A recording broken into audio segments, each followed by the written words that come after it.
வணக்கம். எங்களோட இப்போ இருக்கிறது வந்து மிஸ்டர் ஸ்டீவன் ரேப்.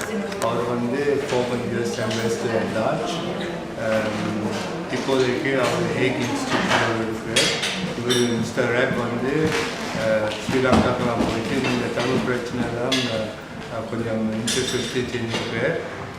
இப்போ அவரோட ஒப்பீனியன் ரெசல்யூஷன் ஸ்ரீலங்கன் ரெசல்யூஷனை பற்றி அவரோட ஒப்பீனியனை கொடுப்பார். Hello. Well, good day. I'm here in Geneva, and one of the issues upon which I'm engaging is something that I worked very hard on when I was U.S. Ambassador at large for global criminal justice, visiting Sri Lanka twice in 2012 and 2014. And I believe very strongly in there being transitional justice, accountability for the crimes committed in 2009 in particular, and the truth being established, and the framework that was envisioned after President Sirisena was elected and a new parliament was elected, and this matter came before the Human Rights Council in September of 2015.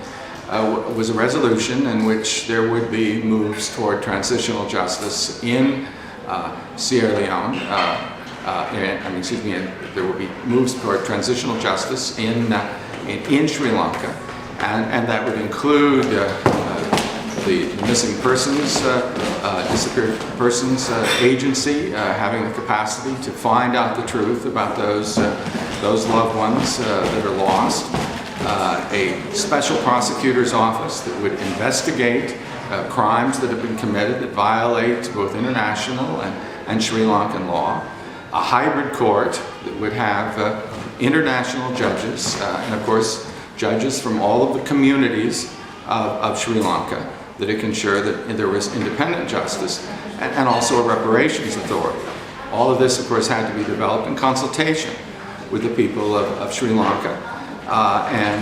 And I was pleased with the consultative task force that was established and the report that it delivered in November and that became public in January, and with the reaction of the people across Sri Lanka, and particularly those that are survivors of the victims of the conflict. They very much wanted the truth, and there's always a temptation after conflict to try to cut the corners and say, well, let's just all get along, let's move ahead, and we don't have to establish the truth. We can repair the injury. And I was particularly moved by the fact that many said between reparations and truth, they'd rather have the truth than reparations. I've been disappointed that these commitments that were undertaken in September 2015 by the government haven't been kept, and that the whole matter has moved entirely too slowly, and particularly that the report of the consultative task force that represented 7,300 consultations across the country was rejected by some government actors.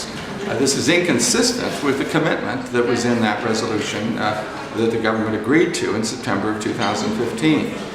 I think now if we have a continuation of the resolution, and that's what's discussed here, it's not enough just to say, well, 24 months and we'll see what kind of progress we achieve. There has to be specific action called for immediately.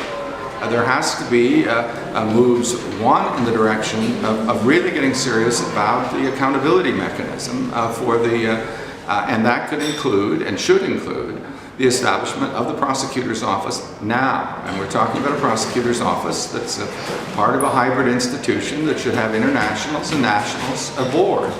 But it should be able to develop a capacity to build these cases. You don't need the judges necessarily yet, but you need to get to work to develop the evidence, to talk to witnesses many of them were suffering still from injuries of the war. Many of them were old and infirm and won't be available if we wait. So I do think that that's essential. Then we need genuine witness protection steps.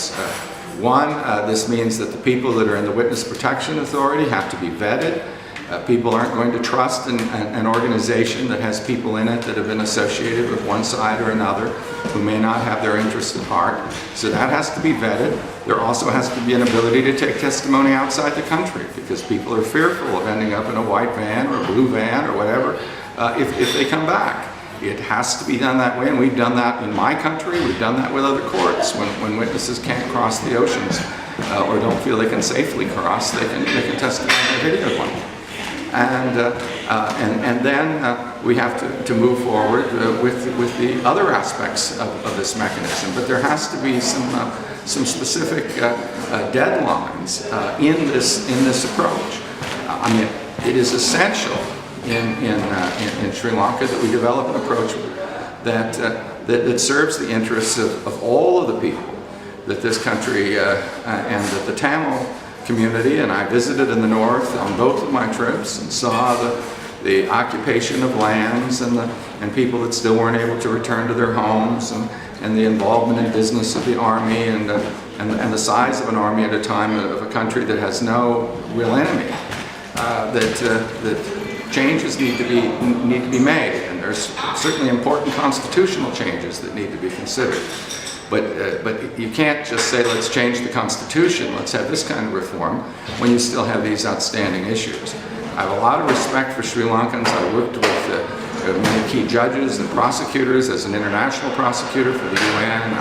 I can remember the great leadership that they exercised at the international level, and I'm confident that this can be done, but it can't be a process that just continues to delay and delay, and to have commitments that are made internationally rejected and dismissed, or we won't have the kind of reconciliations that's essential for the country. So I'll be speaking out on this again in a couple days, because there are reports of continued violations of people being tortured and raped who are picked up, and impunity continues to reign. People think they can get away with it, and I know there are actors in government and elsewhere that don't want this to happen, but this fundamentally means that there needs to be accountability. If there's no accountability, then these kinds of things can continue to happen, and I really call on my friends in Sri Lanka to implement the commitments that they have made, and I think they're essential for the future. Okay?